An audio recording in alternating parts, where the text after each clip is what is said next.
नमस्कार मित्रांनो, 2014 मध्ये मोदींना, 2019 मध्ये ममता दीदींना आणि आय गेस 2019 मध्येच परत महाराष्ट्रामध्ये शिवसेनेची मदत केलेल्या प्रशांत किशोर यांना बिहार इलेक्शन मध्ये 0 वोट मिळाले.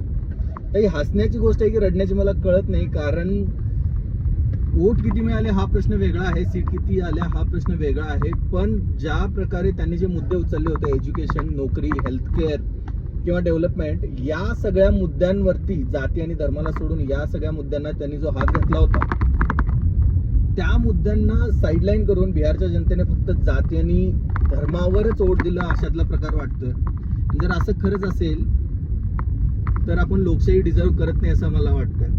कारण प्रशांत किशोर चांगले होते की नाही हा मुद्दा नाही आहे, पण यापुढे कोणत्याही इलेक्शनमध्ये कोणताही नेता शिक्षण, एज्युकेशन, डेव्हलपमेंट, हेल्थकेअर या विषयांना हातच नाही घालणार, कारण त्याला कळालंय की या विषयांना हात घातल्यानंतर आपल्या हाती 0 लागणार आहे. त्यामुळे तोही फक्त जातीने धर्माचा खेळ खेळत राहील आणि ही आपल्या लोकशाहीसाठी एक खूपच दुर्दैवी घटना अशी मला वाटते.